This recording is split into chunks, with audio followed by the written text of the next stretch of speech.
Have you ever wondered how a pipe organ works?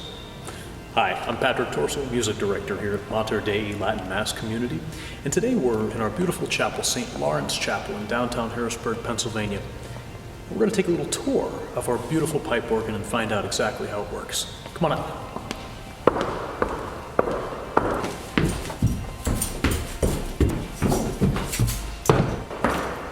Here we are, home sweet home for the organist.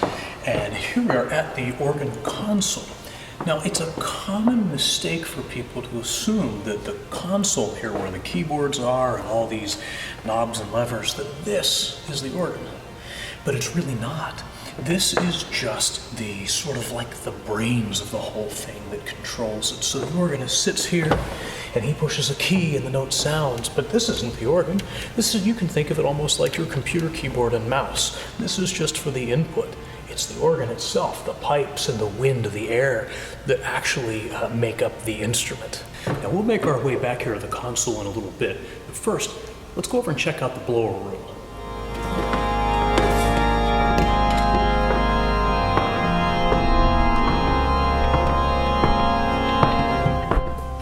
Now this is where the first part of the real magic takes place, because unlike a piano, which makes sound by a hammer striking a string, or a digital organ, which makes sound using computer recordings, a pipe organ makes all of its sounds with air, with wind, and the wind has to be supplied to the pipes, and that starts right here at the blower. Now I'm going to jump back over to the console and turn on the blower so that you can watch what happens, and I'll explain it when I get back.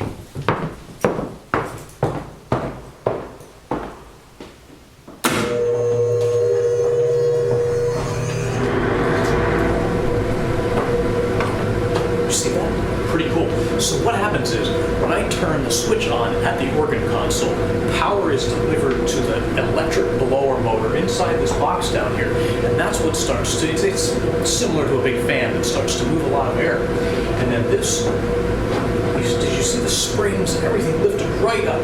This is a regulator that controls the amount of air pressure that's being delivered into the organ. So this is really where it all starts. The blower blows the air, the regulator controls the pressure. Now, over to this side, there's a whole bank of these computer cards, and wires, and punch blocks, and it almost looks like it's the inside of a phone PBX or an IT network closet at a big company. And it's really the same idea. All of these computer cards and all of these wires are controlling and sending the signals that actually control each of the individual elements of this organ.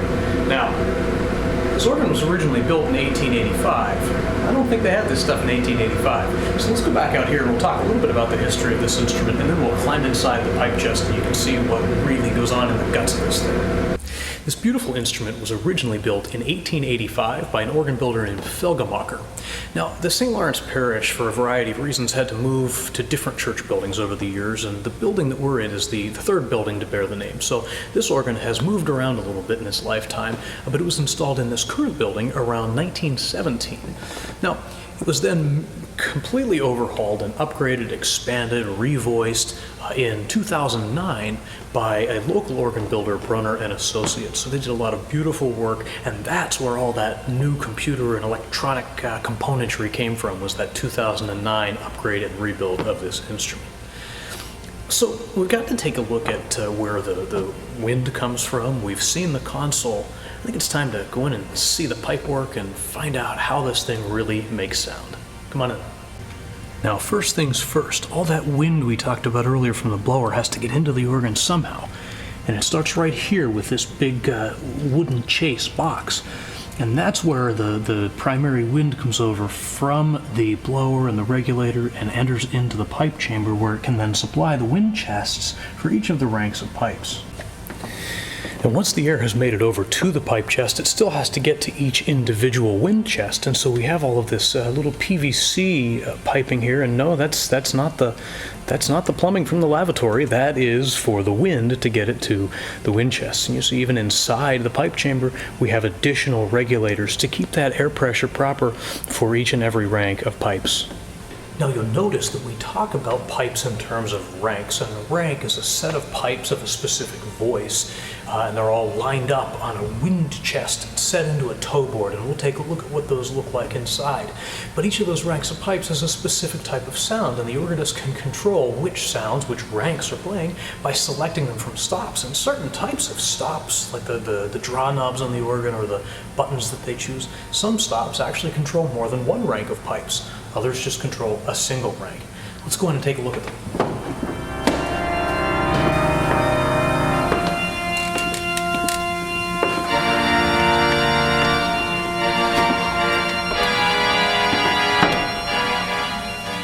Now inside an organ like this, there are literally thousands of pipes. This particular organ has about 1,600 pipes which it speaks from to make the beautiful music that we hear every Sunday at Mass.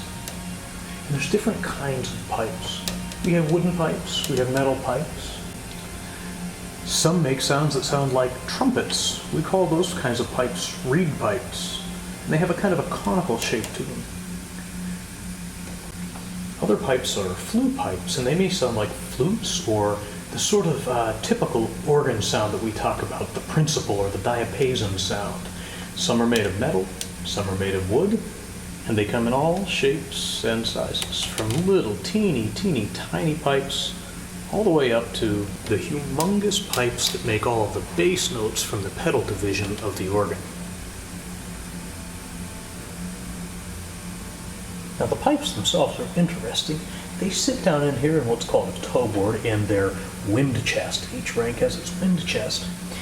And what happens is when the organist selects a stop, when he pulls a stop or selects the tab for the sound that he wants, he moves a slider that opens up and allows air into that wind chest. And then when he pushes the key for each note, it actually opens a valve at each pipe that lets the air then into the pipe. So the pipe is sitting down in this toe board. This is a part of the 4-foot principle from the grate. And then once that valve is open, air flows, and we get sound through the pipe. Now flute pipes like these are often tuned with these collars on top. See this little collar on top, it's a slightly different color, and it slides up and down. The longer the pipe, the lower the pitch. The shorter the pipe, the higher the pitch. So when the tuner comes, they can tap this little collar up and down to change the pitch of the pipe. Some other pipes have scrolls, tuning scrolls like these, which the tuners then can turn down or up to change the total length and area of the pipe to change the pitch. Now, reed pipes like this trumpet pipe from the 8-foot trumpet rank on the organ work a little bit differently.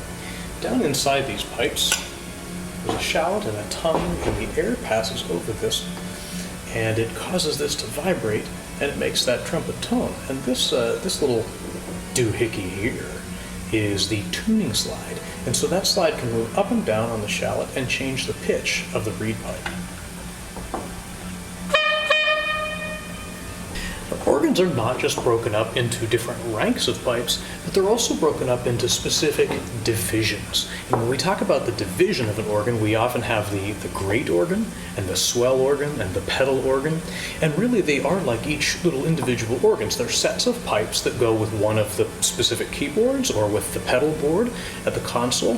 So each of those divisions is often laid out in a particular way. Now the pipes we've been looking at so far in this main chest have mostly been the great, along with some of the pedal division. But we also have something called the swell division. Now the swell division is called an enclosed division, and that means that actually it's all in a box, and that box has shades that can open and close, just kind of like your window shades at home. It opens and closes, and when those swell shades open, the timbre changes and the sound gets louder, and when they close, you get that more reserved timbre and volume. Let's go in the swell and have a look at what's in there. So here we are inside the swell box, and all of these pipes are for the ranks of pipes used with the swell division of our organ.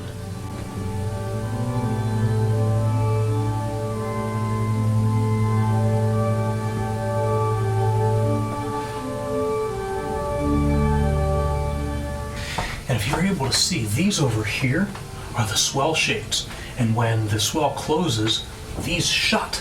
And this becomes an enclosed box, and that's what quiets the sound and kind of darkens the timbre.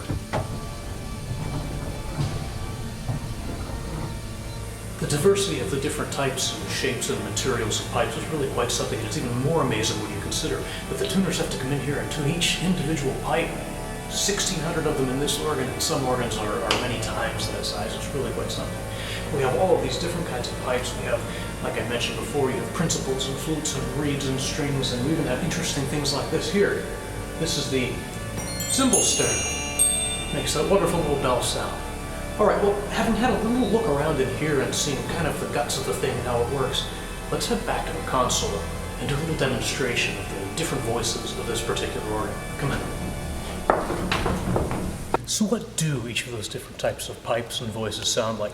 Well, we always refer to the kind of basic organ sound as the principal, or the diapason, and that's, it's the organ sound.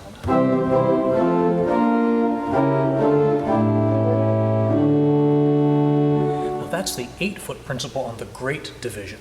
Now we talk about the height of the pipe, 8 feet. That refers to the height of the lowest pipe in a particular rank. And an 8-foot pipe is right where you would expect it to be. So middle C is really middle C. But now if I choose a 4-foot principal, a 4-foot octave here, it is an octave higher.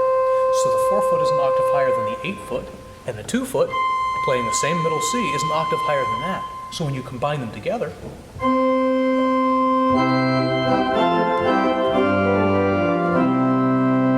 you get that kind of very distinctive organ sound. Now what about the flutes?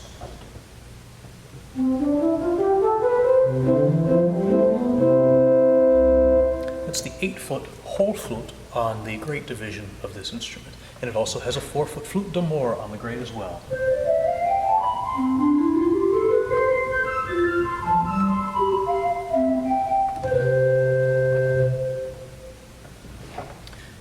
Now some pipes are called mutations.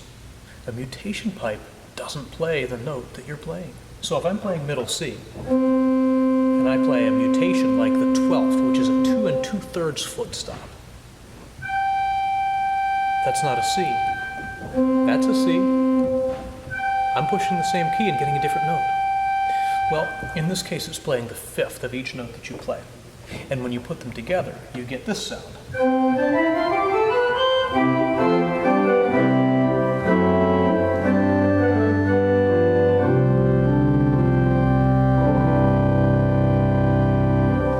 It's a bit of color and depth, doesn't it? Remember earlier when I said that some stops use more than one rank? Well, in this case, we have a 3-rank mixture that uses 3 ranks of pipes from the same stop.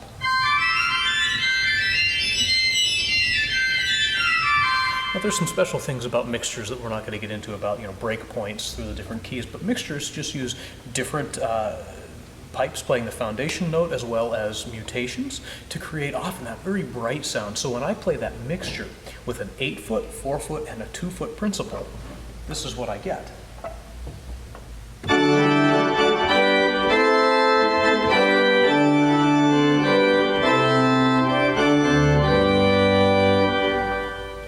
Pretty nice, isn't it? Now let's put our flutes together. So on the great, we only have an 8-foot and a 4-foot. That's the 8-foot alone. And that's with the 4-foot.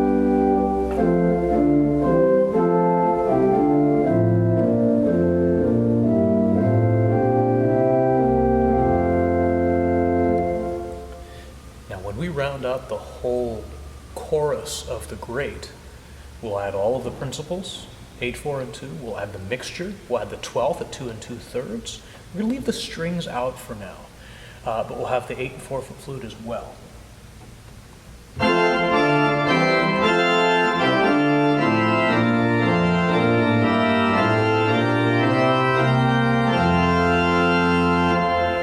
at that point, I can't help but acknowledge that we really need the sound of a reed, so let's talk about the reeds for a minute. Remember the reeds had a different shape to them. They had the shallot and the tongue, and the air blows between the shallot and the tongue and makes the tongue like a reed on a reed instrument. It makes it vibrate, and that's what makes the sound. Well, they sound kind of like this. That's the 8-foot oboe on the swell division. That's the top keyboard, the swell.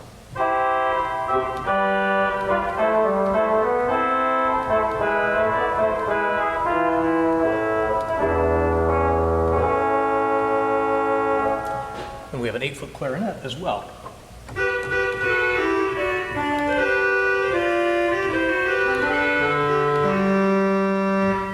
And then the sort of the king of the reeds on this instrument is the 8-foot trumpet, which is actually in the great division, but we're able to select it and control it from the swell as well. Great is on the bottom, swell is on the top, and I can play the trumpet on either the great or the swell. Now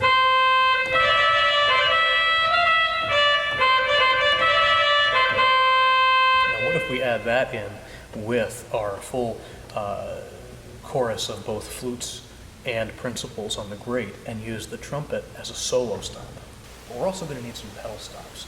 And those, remember I talked about 8 foot being kind of right where you expect it to be? Well, so 16 feet then is a whole octave below that. That's the sub-bass 16 foot, the big open diapason 16 foot, a nice lieblich gedackt, nice and soft 16 foot. We have 8-foot stops in the pedals as well. Bass flute at 8 foot. We have another flute at 8 foot. We have a choral bass at 4 feet, which can make a very nice solo in the pedal. And we also have an 8-foot octave, which of course is a principal stop. So now, I'm going to add some pedal stops in here. And let's see what that sounds like with a little solo on the reed.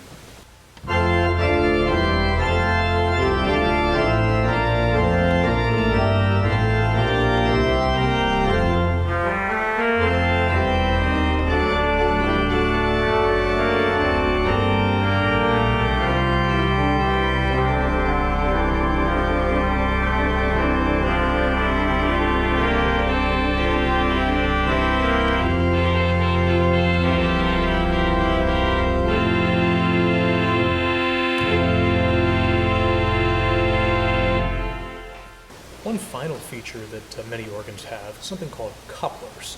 And these couplers connect the different divisions or keyboards together. For example, on this organ we have great to pedal, 8 feet. That means if I have a stop on the great, the bottom keyboard, like an 8-foot flute, I can actually play that from the pedals.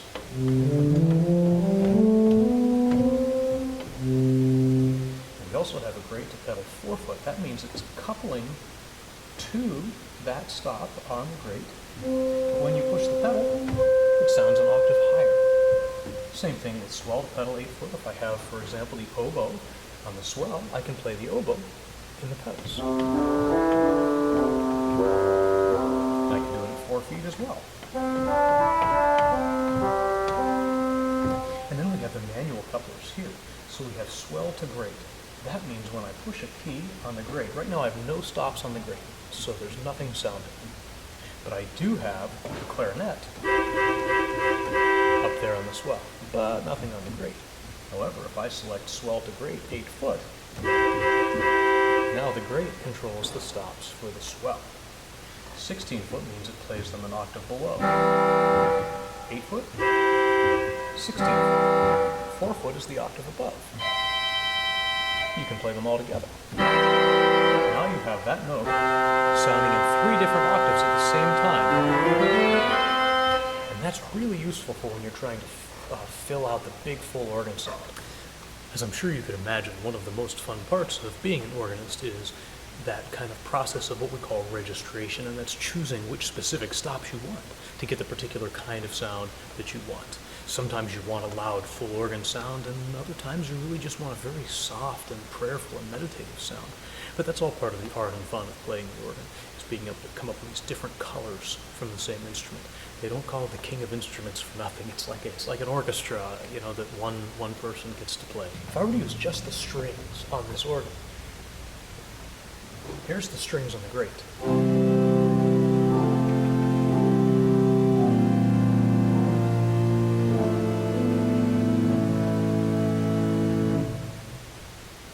Here's the strings on the swell.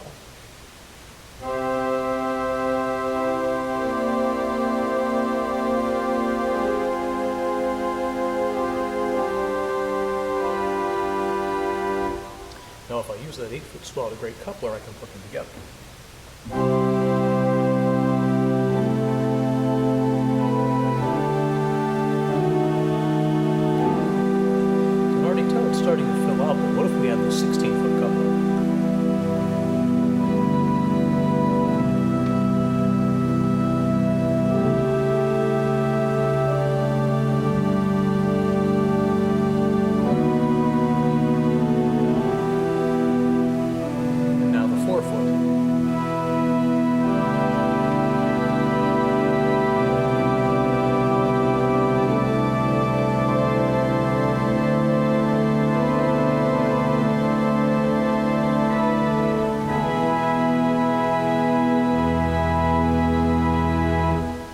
same principle applies if you're trying to build up to the full organ. So the great, with all of the great stops, except the strings, sounds like this.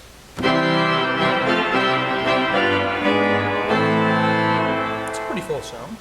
Now the swell alone, with all of its stops except the strings, sounds like this. Now, add some pedal.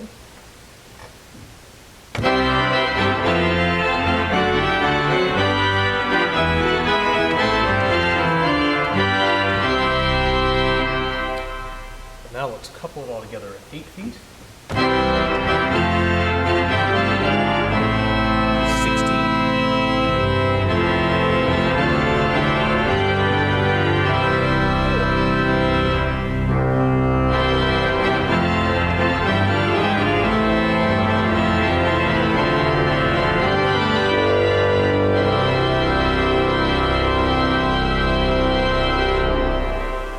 Well, I hope you enjoyed that little tour of our beautiful organ here at St. Lawrence Chapel in Mater Dei Latin Mass community. We certainly invite you to follow along with us on our website and on Facebook, as we're live streaming quite a bit and putting up some recordings. You can also subscribe to our YouTube channel, and of course, if you're in the Harrisburg area, come visit us sometime. God bless.